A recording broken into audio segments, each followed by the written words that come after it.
Oke, di video kali ini gue bakal bahas sedikit mengenai pangsa pasar iPhone resmi Indonesia ya kan. Mengingat kita sekarang tuh udah ada berbagai macam tingkatan mengenai iPhone yang ada di Indonesia. Yang pertama iPhone yang non resmi seperti iPhone Inter, yang kedua iPhone yang IMEI-nya bermasalah ya, yang resiko IMEI-nya bermasalah ya, ini bisa dibilang Inter juga lah. Ini kenapa yang gen pertama nih yang lu bilang Inter kenapa nggak bermasalah IMEI-nya bang? Nanti lu tonton dulu video sampai habis ya biar ngerti apa yang gua bicarain.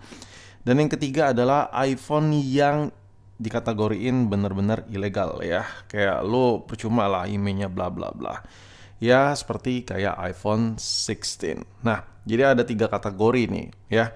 Nah, lalu dengan 3 kategori seperti itu, apakah iPhone resmi kayak gini tuh wajib dibeli? Nah, gue bakal kasih tahu masalah kayak gitu.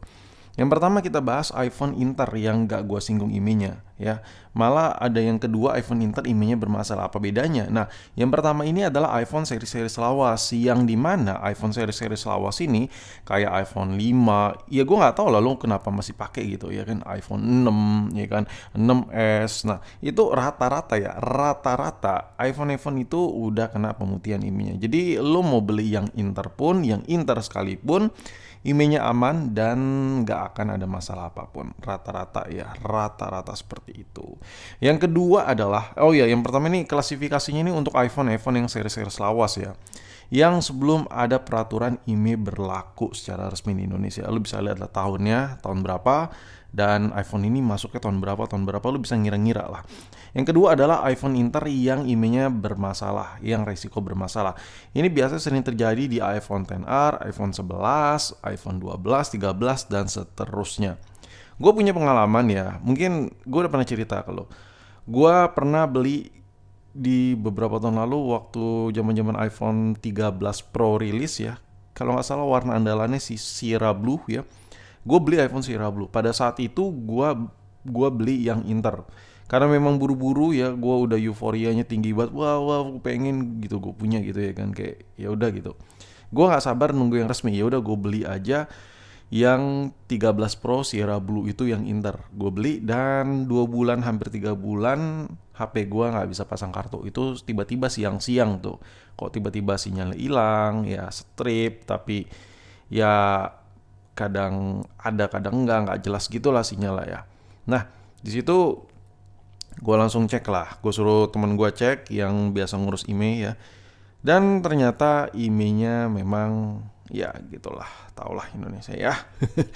Jadi mau nggak mau kayak gitu-gitu tuh bakal repot. Nah, pada saat itu gue memutuskan kalau ada iPhone terbaru, tunggu aja yang resmi. Nah, dari situ gue beli iPhone 14 Pro resmi, 15 Pro resmi. Kalian bisa lihat sendiri history video-video gue. Dan 16 Pro gue belum beli karena memang resminya belum ada dan lagi perang sama kita ya kan. Makin susah gitu. Nah, yang ini iPhone Inter yang IMEI-nya bermasalah itu iPhone yang baru kayak gitu ya. Apalagi kayak lo beli iPhone 14 Pro Inter ya, yang nggak ada data pajaknya dibayar, bea bayar bla bla bla ya, kayak lu modal percaya aja gitu sama seller Inter, IMEI pasti aman gitu. Hati-hati boy, hati-hati ya. Kategori kedua ini adalah yang paling banyak terjadi. Lalu iPhone 16 itu gimana bang nasibnya? Gini loh, iPhone 16 itu banyak yang salah sekali mengartikan ya. Gua IMEI gue aman kok bla bla bla. Iya memang bisa. Karena satu ya, kita tuh belum tegas banget gitu. Tinggal tunggu tanggal mainnya aja. Nah, sekarang gue bakal jelasin dengan 3 jenis iPhone yang ada di Indonesia itu, dengan tiga kasta.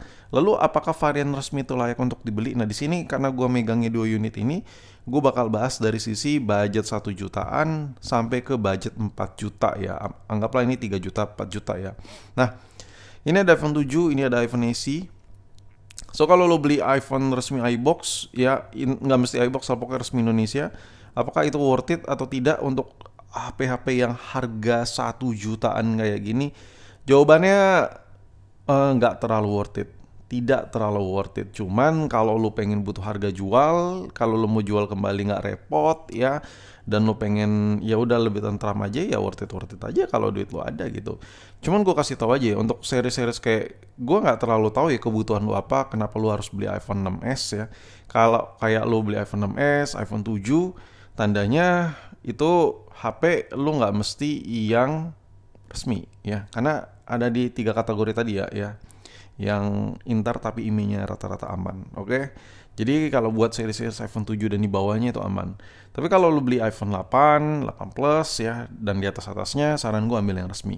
Nah, jawaban gue kalau lu beli iPhone yang harga 1 jutaan ya kayak gini, ini resmi nih. Ini iPhone resmi iBox nih. Ini iBox boy. Ntar lu gue kasih lihat. iBox tuh iBox resmi gitu tuh ya, ada bahasa Indonesianya, dan ini bukan print-printan buatan gitu.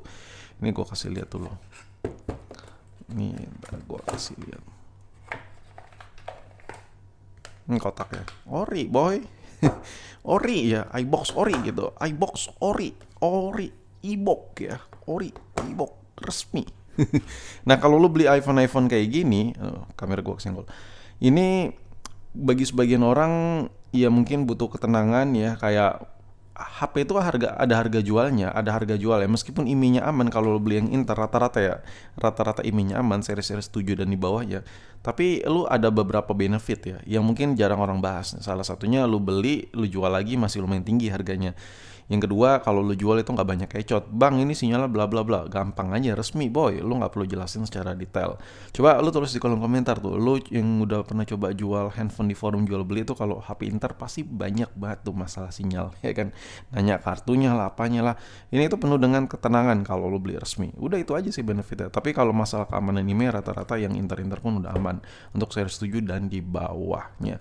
Lalu untuk budget 3 juta 4 juta apakah harus yang resmi beli iPhone-nya?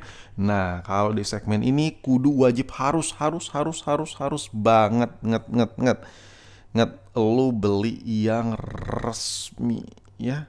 Lu tuh harus beli yang resmi kalau lu beli iPhone budget 3 juta 4 juta. Let's say kalau kita bilang budget 3 juta 4 juta, berarti lu tuh dapat iPhone yang gennya lumayan baru ya, yang dimana peraturan IMEI yang secara resmi di Indonesia sudah berlaku ya. Kalau kita lihat dari range harganya. So untuk iPhone yang harga 3 juta 4 juta atau di atasnya kriteria tersebut, saran gua lu beli yang ambil varian resmi aja biar nggak repot. Yang pertama, harga jual tinggi kalau lu beli dan lu jual lagi ya. Terus yang kedua, aman, email lu aman, ya tentram lah. Gue nggak perlu jelasin lah, lu udah pada tahu lah. Lalu kalau buat iPhone yang harga sampai 10 juta, 15 juta dan lain-lain, ya itu balik lagi lah. Kalau sekiranya lu nggak mampu beli yang resmi, ya misalnya yang resmi harganya 20 juta nih, 20 juta yang resmi ini, 20 juta, yang resmi 20 juta, yang inter cuma 15 juta. Nanti gue paling tinggal anok email lah, paling anok email per 3 bulan 300 ribu, 150 ribu mungkin. Nah kalau bisa, kalau ada pending, kalau ada trouble tuh si kang bandelnya itu, yang tukang mengunlock ya kan. Handphone lo bakal gak kepake boy, ya kan? Itu udah sering banget terjadi sama semua orang yang punya iPhone Inter versi mahal. Karena bagi mereka tuh, yang orang yang beli HP harga di atas 10 juta, 15 juta sampai 20 juta, mereka beli Inter, mereka tuh nganggap ya, bayar IMEI itu cuma ratusan ribu tuh kecil. Itu bukan masalah bayaran ya, nggak semuanya tuh berhasil, oke? Dan yang paling amsyongnya adalah kalau lu jual tuh ribet kalau lu jual ya. Sesimpel itu. Dan yaudah, mungkin sampai di sini video gue, pembahasan gue mengenai iPhone peresmian. Ini gue hanya menambahin informasi aja ya, buat ngajak kalian tuh buat berpikir ulang ya. Gue yakin sebagian informasi yang gue bicarain di video ini lu juga udah pada tahu. Tapi mungkin buat yang belum tahu, ya udah ya, jadi informasi tambahan. Oke, sampai jumpa di video berikutnya.